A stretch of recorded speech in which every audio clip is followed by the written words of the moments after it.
दोस्तों, ये कहानी है मेरे चाचा और मेरी माँ की। लेकिन उसे सुनने से पहले यदि आपने हमारे चैनल को सब्सक्राइब नहीं किया है तो कर लें, जिससे हमारी हर नई वीडियो का नोटिफिकेशन आप तक सबसे पहले पहुंच सके। दोस्तों, एक दिन रात को मैं और मेरे चाचा हम दोनों सो रहे थे। अचानक मेरी नींद खुली। मैंने अपनी आंखें खोली और देखा कि विपिन चाचा अपने बिस्तर से उठे और कमरे से बाहर चले गए। ना जाने क्यों मेरे मन में उत्सुकता जाग उठी कि इतनी रात को चाचा कहाँ जा रहे हैं। यह जानने के लिए मैं भी कमरे से बाहर आई। मैंने देखा कि चाचा मेरी माँ के कमरे की ओर जा रहे थे। अब मेरी उत्सुकता और भी बढ़ गई थी कि चाचा माँ के कमरे में क्यों जा रहे हैं। यह देखने के लिए मैं माँ के कमरे की खिड़की के पास गई। उनकी खिड़की खुली हुई थी। मैंने खिड़की से माँ के कमरे में झांकना शुरू कर दिया। मेरी माँ अपने बिस्तर पर सोई हुई थी।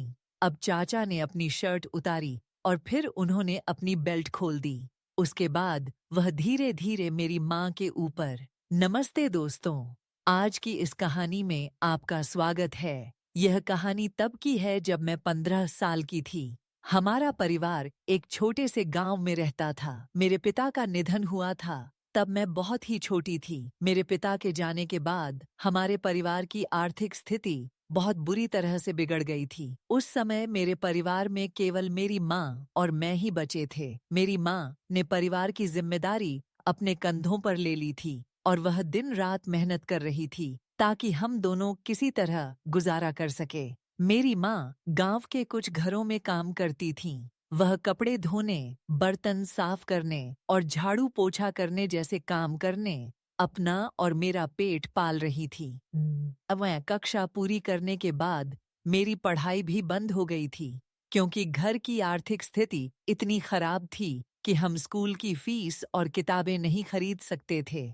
उसके बाद से मैं भी माँ की मदद करने लगी। जब वह किसी के घर में काम करने जाती तो मुझे भी साथ ले जाती। इस वजह से मैंने धीरे धीरे उसके कामों में उनकी मदद करना शुरू कर दिया था। एक रात जब मेरी माँ और मैंने खाना खा लिया था और हम दोनों सोने जा रहे थे, तभी हमारे घर का दरवाजा किसी ने खटखटाया। माँ ने मुझसे कहा, जा देख, इतनी रात को कौन हमारा दरवाजा खटखटा रहा है, देख कौन आया है। यह कहकर वह अपने कमरे में बिस्तर बिछाने चली गई। फिर मैंने हमारे घर का दरवाजा खोला। जैसे ही मैंने दरवाजा खोला देखा कि अच्छे कपड़े पहने एक आदमी हमारे दरवाजे पर खड़ा था। उसकी उम्र लगभग 40 साल के आसपास लग रही थी। क्या काम है? इतनी रात को हमारे घर का दरवाजा क्यों खटखटाया? मैंने थोड़ी नाराजगी से उस आदमी से पूछा। वह मुझे देखकर बहुत खुश हुआ और हंसते हुए बोला कि नेहा। मैंने कहा, हाँ, मैं ही नेहा हूँ। आप कौन? मैं तिरछी नजरों से उसकी ओर देखा। इससे पहले कि मुझे कुछ समझ आता,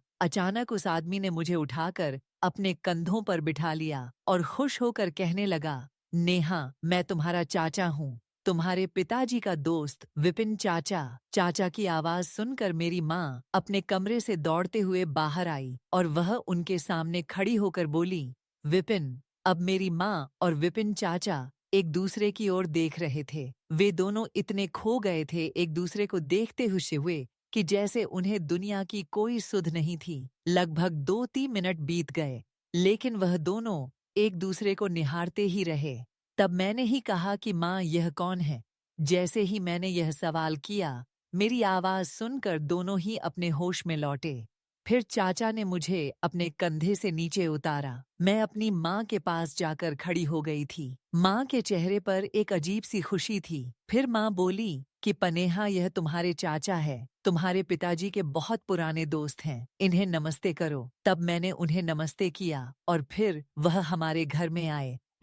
जैसे ही चाचा घर में आए, आते ही उन्होंने मेरी माँ की कमर पर हाथ रखा। तब माँ शर्माई और वह रसोई में चली गई। जब मैं रसोई में गई तो देखा कि माँ खाना बनाने की तैयारी कर रही थी। मुझे समझ नहीं आया कि हमने तो अभी अभी खाना खाया था। फिर माँ किसके लिए खाना बना रही थी? मैं माँ के पास गई और उनसे पूछा कि अब तुम किसके लिए खाना बना रही हो? तुम्हारे विपिन चाचा के लिए। बेचारे बहुत लंबी यात्रा करके आए हैं, उन्हें भूख लगी होगी ना? माँ ने चिंता भरे स्वर में मुझसे कहा। मैंने कहा, अच्छा, पर तुम मुझे यह बताओ कि कि अगर यह मेरे पिताजी के पुराने दोस्त हैं तो फिर अब यहाँ क्यों आए हैं? अब से की ये समत है। माँ बोली, अरे यह भी इसी गांव के थे, यह भी यहीं रहते थे, यह तुम्हारे पिताजी से मिलने और हमारे घर रोज आते थे। जब तुम्हारे पिताजी घर पर नहीं होते हैं तो यह मेरी मदद किया करते थे। यह बहुत अच्छे इंसान हैं। उस समय बहुत मजा आता था, हम बहुत मस्ती करते थे।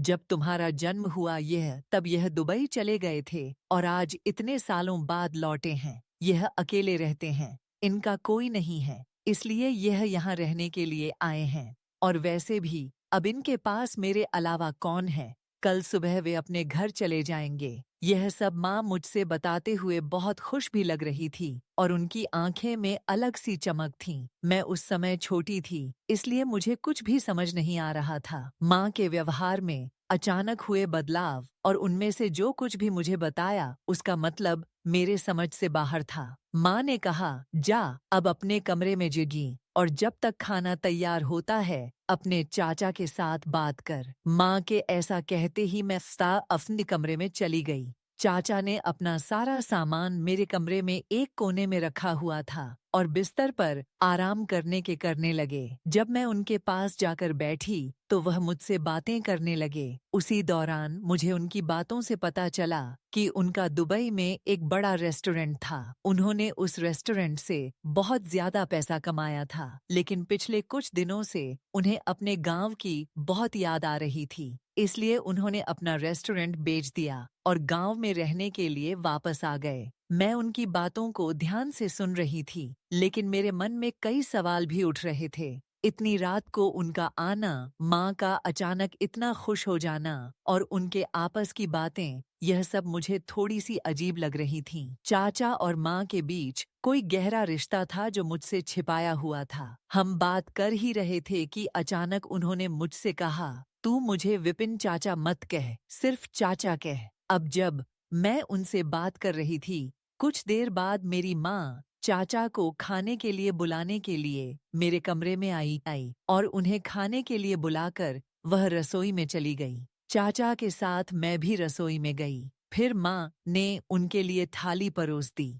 फिर चाचा ने भरपेट भोजन किया और फिर वहीं बैठते हुए एक बड़ी जमाई ली और फिर मेरी माँ से पूछा कि सुनीता, तुमने मेरे लिए खाना बनाया, थक तो गई होगी ना? माँ ने उनकी तरफ देखते हुए हल्की मुस्कान के साथ कहा, आपने मेरे लिए इतना किया था, मैं कैसे थक जाऊंगी। उसके बाद चाचा हंसते हुए रसोई से बाहर चले गए। तभी माँ ने मुस्कुराते हुए मुझसे कहा, अब तू अपने कमरे में जा और सो जा, विपिन चाचा भी तेरे ही कमरे में सोएंगे। मैं अपने कमरे में चली आई। मैंने बिस्तर बिछाया और अपने बिस्तर के पास ही चाचा का बिस्तर बिछाया। माँ ने कहा था कि वह मेरे कमरे में सोएंगे, लेकिन इस बात से मुझे थोड़ी असहजता महसूस हो रही थी। मैं चुपचाप अपने बिस्तर पर बैठी रही, सोच में डूबी हुई, जबकि चाचा धीरे धीरे कमरे में आए और अपने बिस्तर पर लेट गए। कमरे में सन्नाटा पसरा हुआ था। मैं अपनी चादर को कसकर पकड़े हुए लेट गई, लेकिन नींद मुझसे कोसों दूर थी।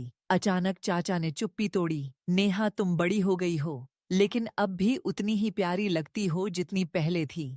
तुम्हारी माँ ने तुम्हें बहुत अच्छे से पाला है। उनकी यह बात सुनकर मैं थोड़ा चौंकी, लेकिन मैंने कोई प्रतिक्रिया नहीं दी। मेरे मन में असहजता बढ़ती जा रही थी। चाचा ने फिर से बात शुरू की, तुम्हें मुझसे डरने की जरूरत नहीं है नेहा, हम सब परिवार हैं। यह सुनकर मेरा दिल और भी तेजी से धड़कने लगा। मुझे समझ नहीं आ रहा था कि वे क्या कहना चाह रहे थे, लेकिन उनके शब्दों में एक अजीब सा मतलब छिपा हुआ था। मैं चुपचाप लेटी रही, लेकिन मन में डर बढ़ता जा रहा था। चाचा अब अपने बिस्तर पर लेट चुके थे, लेकिन उनकी हरकतें और बातें मेरे मन में शक पैदा कर रही थीं। मैंने सोने की कोशिश की, लेकिन मुझे ऐसा महसूस हो रहा था कि कुछ गलत होने वाला है।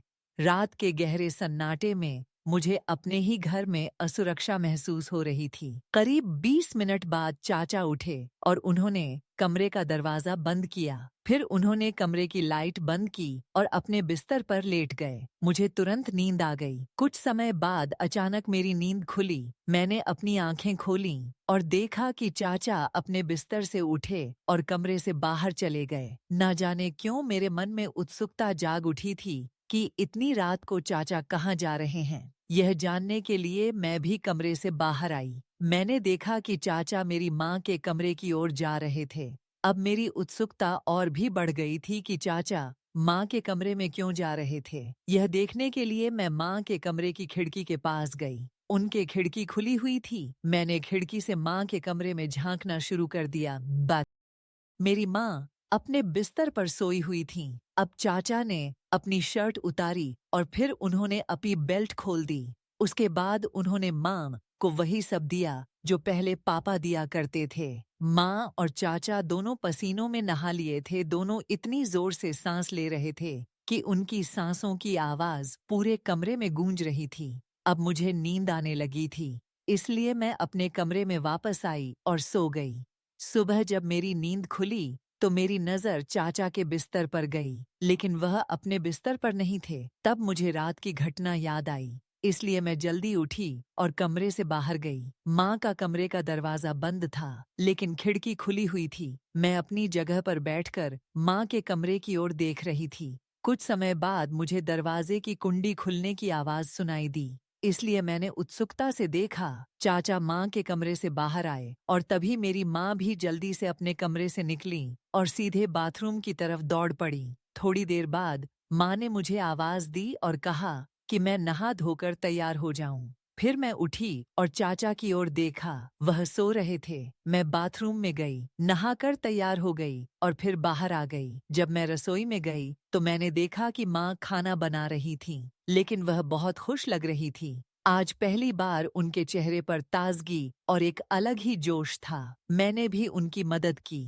खाना बन जाने के बाद माँ ने चाचा को बुलाया और फिर हम तीनों ने खाना खाया। जब हम तीनों खाना खा रहे थे तो माँ उन्हें देखकर शर्मा रही थी और हल्की मुस्कान के साथ हंस रही थी और वे भी उन्हें देखकर मुस्कुरा रहे थे। हम तीनों के खाना खाने के बाद मैं और माँ गांव में काम करने चले गए और चाचा अपने घर लौट गए। रात में मैंने और माँ ने खाना खाया। जब हमारा खाना खत्म हो गया तो मैं अपने कमरे में जाकर सो गई। उस रात मुझे वॉशरूम जाने की वजह से नींद खुली और मैं उठकर बाथरूम में चली गई। बाथरूम से लौटते समय मैंने अपनी माँ के कमरे से बातचीत की आवाज सुनी। तब मेरा ध्यान माँ के कमरे की ओर गया। उनके कमरे का दरवाजा बंद था, लेकिन कमरे में बत्ती जल रही थी। मुझे आश्चर्य हुआ कि इतनी रात में माँ किससे बात कर रही थी और उनके कमरे की बत्ती क्यों जल रही थी। यह जानने के लिए मैं उनके कमरे की खिड़की के पास गई और अंदर झांकने लगी। माँ बोल रही थी, अरे कितना समय हो गया है, मैं कब से आपका इंतजार हुए इससे किसका से डर कर रही हूँ। चाचा बोले, अरे मैं गांव में अपना रेस्टोरेंट की दुकान खोलने वाला हूँ, इसलिए गांव में एक जगह देख रहा था, लेकिन उस जगह का मालिक दूसरे गांव में रहता है, इसलिए मुझे उससे मिलने दूसरे गांव जाना पड़ा। एक बार जब हमारी दुकान खुल जाएगी तो तुम्हें कभी किसी के घर काम करने की जरूरत नहीं पड़ेगी। माँ ने कहा, अब गांव में रेस्टोरेंट खोलकर अपनी इच्छा पूरी कर लेंगे, लेकिन अभी आप मेरी इच्छा पूरी कीजिए। माँ हंसते हुए बोली। फिर चाचा बोले, अगर तुम्हें अपनी इच्छा पूरी करवानी है तो मेरे पास खुद चल कर आओ। और ऐसा कहने के बाद माँ तुरंत ही उनके पास गई और फिर उन्होंने वही किया जो पहले भी किया था। अब काफी रात हो चुकी थी तो मुझे बहुत नींद आ रही थी, इसलिए मैं अपने कमरे में जाकर सो गई। अगले दिन सुबह जब मेरी नींद खुली तो मैं माँ के कमरे की तरफ गई और देखा कि वहाँ कोई नहीं था। फिर मैं माँ को ढूंढते हुए रसोई में गई, जहाँ माँ खाना बना रही थी। वे पहले से ही नहा धोकर खाना बनाने में लगी थीं। शायद चाचा उस समय जल्दी चले गए थे, इटी सेंट, इसलिए माँ ने भी जल्दी उठकर सब कुछ निपटा लिया था। मैं बाथरूम में गई, तैयार हुई और फिर रसोई में माँ के साथ खाना बनवाने लगी। उनके चेहरे पर पहले से ज्यादा चमक दिखाई दे रही थी। उनके हाव भाव से यह साफ था कि वे बेहद खुश हैं। शायद चाचा के साथ बिताई गई रातों ने उन्हें एक नई ऊर्जा और आत्मविश्वास दिया था। वे मुस्कुराते हुए खाना बना रही थीं और मैंने महसूस किया कि वे मुझसे कुछ छिपा रही हैं। हमारे बीच एक अनकहा संवाद था, पर मैं चुपचाप उनकी मदद करती रही, जैसे कुछ हुआ ही ना हो। मैं समझ चुकी थी कि चाचा अब हमारी जिंदगी में एक नई भूमिका निभा रहे हैं। खाना खाने के बाद हम दोनों गांव में काम करने के लिए निकल गए। अब हर रात चाचा हमारे घर आते और माँ के साथ समय बिताते। मैंने अब तक यह मान लिया था कि यह सब कुछ अब रोज की बात हो गई है। दिन भर काम करने के कारण मुझे बहुत थकान होती थी, इसलिए मैं रात को जल्दी सो जाती और उनकी बातचीत नहीं देख सुन पाती थी। अगले कुछ दिनों में मैंने देखा कि माँ और चाचा का रिश्ता और गहरा होता गया। वह अब खुलेआम एक दूसरे के साथ वक्त बिताने लगे थे। चाचा ने भी माँ के लिए काफी कुछ करना शुरू कर दिया था और माँ भी उनकी हर जरूरत का ख्याल रखती थी। एक रात जब मैं उनकी बातचीत सुन रही थी, तभी अचानक मुझे जोर से छींक आ गई। फिर मैं दौड़ते हुए अपने कमरे में चली गई और फिर 3-4 बार जोर जोर से छींक आई। छींकने के बाद मैं उनकी बातचीत देखने और सुनने वापस नहीं गई, क्योंकि मुझे बहुत नींद आ रही थी, इसलिए मैं सो गई। कुछ महीने बाद चाचा ने गांव में एक बड़ा घर और बगल में एक बड़ी दुकान बनवाई, जहां उन्होंने रेस्टोरेंट का व्यवसाय शुरू किया। जिस दिन उनकी दुकान का उद्घाटन था, उस दिन उन्होंने मुझे और माँ को बहुत अच्छे कपड़े पहनने के लिए दिए। माँ ने कई सालों बाद नई साड़ियाँ पहनी थीं, जिसमें वे बहुत सुंदर और आकर्षक लग रही थीं। चाचा ने अपने रेस्टोरेंट का उद्घाटन माँ के हाथों करवाया। उद्घाटन के बाद उन्होंने हमें अपने घर में रहने का नियंत्रण दिया। तब से मैं और माँ चाचा के साथ उनके घर में रहने लगे। अब माँ चाचा को अपना पति मानती थी और उनकी पत्नी की तरह व्यवहार भी करती थी। हर सुबह, दोपहर, शाम जब भी उन्हें समय मिलता था, माँ और चाचा खुशी से एक दूसरे के साथ समय बिताते। जब मेरी उम्र शादी की हो गई, तो चाचा ने मेरी शादी अपनी बहन के बेटे से करा दी। लेकिन शादी के बाद भी उन्होंने मुझे और मेरे पति को अपने पास ही रखा, क्योंकि उनके कोई बच्चे नहीं थे। इसलिए उन्होंने मेरे पति को ही अपना बेटा मान लिया था। अब हमारे पास अच्छा जीवन और सभी सुख सुविधाएं थीं, और यह सब मेरी माँ और चाचा की कृपा थी। मेरी शादी चाचा ने अपनी बहन के बेटे विनोद के साथ बड़े धूमधाम से करा दी थी। शादी के कुछ दिन बाद जब घर की जिंदगी धीरे धीरे सामान्य होने लगी, तो एक दिन चाचा और मेरी माँ ने मुझे और विनोद को बिठाकर एक खास बात बताई। चाचा ने कहा कि बेटी, तुम्हारी माँ और मैंने बहुत सोच समझकर एक फैसला लिया है। हमने तय किया है कि अब समय आ गया है कि हम भी अपने रिश्ते को एक नाम दें। यह सुनकर मैं और विनोद थोड़ा चौंक गईं। चाचा ने आगे कहा कि तुम्हारी माँ सुनीता और मैं जल्द ही शादी करने जा रहे हैं। हम दोनों ने एक दूसरे का हमेशा साथ दिया है और अब हम चाहते हैं कि समाज भी हमारे रिश्ते को माने। माँ की आंखों में एक चमक थी और चाचा के चेहरे पर एक सुकून भरी मुस्कान। यह फैसला हमें चौंकाने वाला जरूर था, लेकिन कहीं न कहीं मैंने माँ की आंखों में सच्ची खुशी देखी थी। चाचा और माँ की शादी की बात सुनकर मुझे महसूस हुआ कि अब हमारा परिवार पूरा हो चुका है। अब कुछ दिनों बाद चाचा और माँ ने बहुत सादगी से शादी की, जिसमें सिर्फ परिवार और कुछ करीबी रिश्तेदार शामिल थे। इस शादी के बाद हमारे रिश्ते और मजबूत हो गए और हमारे घर में एक नई शुरुआत का माहौल बन गया था। समय बीतता गया और विपिन चाचा का रेस्टोरेंट का व्यापार भी फलने फूलने लगा। माँ चाचा के साथ बेहद खुश थीं और वे दोनों एक दूसरे का साथ पूरी तरह निभा रहे थे। तो दोस्तों, अगर आपको यह कहानी पसंद आई हो, तो वीडियो को लाइक करें और हमारे चैनल को सब्सक्राइब करना ना भूलें। मिलते हैं आपसे एक और नई कहानी के साथ। धन्यवाद।